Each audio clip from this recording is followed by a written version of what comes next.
So today in the UK, we got the news that the UK government has made the decision to permanently ban puberty blockers for under 18s, um, but only for trans kids, only for people who say they have gender dysphoria. Um, Firstly, I guess I'll say about my experiences. Um, this is kind of hard to talk about because I'm really fucking angry right now. Um, I started on puberty blockers when I was about 14.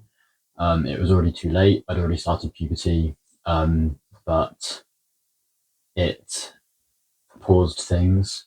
It meant that I had time to think about it, to decide whether I really wanted to go down the path I was going down, which obviously I did. Obviously, I continued to.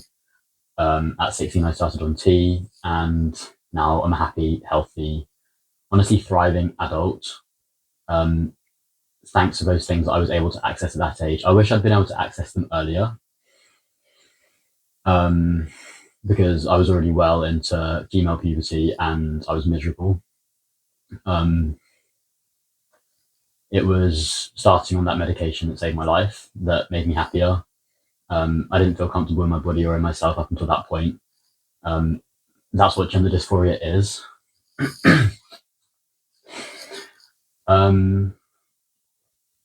Yeah. The thing is, like, puberty blockers are reversible.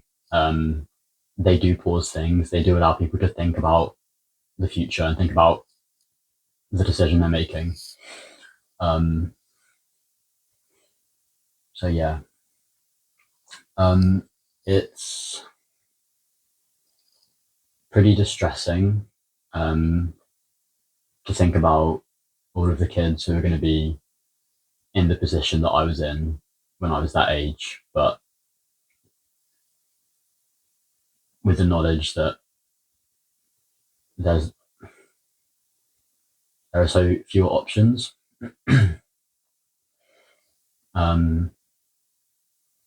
Yeah, it's really upsetting.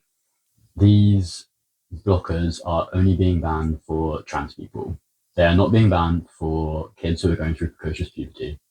So if someone is 7 and they start to go through puberty, they will be put on the same medication that is now being banned for trans people. If that child then comes out as trans, it's suddenly decided that medication is dangerous for them for whatever reason.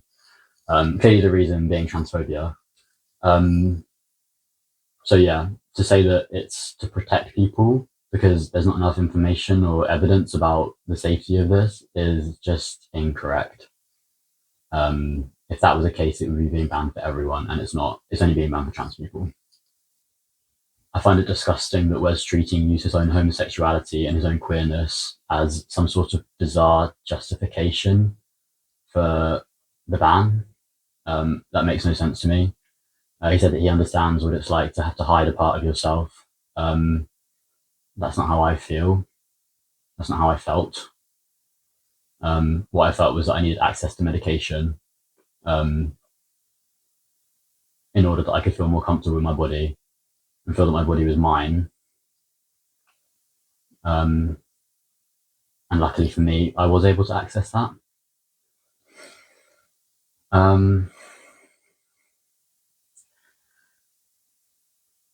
It's pretty horrible that, considering everything that's going on in the world right now, in the UK right now, that the government is choosing to focus on this, on restricting healthcare access to trans people. Like, we've had 14 years of Tory austerity. People are struggling to heat their homes and to feed themselves and their families. There's a genocide going on which is being funded by our taxes, and they're choosing to scapegoat trans people instead. Like, fuel the fire of the culture wars, and trans people are just collateral damage again. It's fucking disgusting. Yeah, I guess that's all I really have to say about it.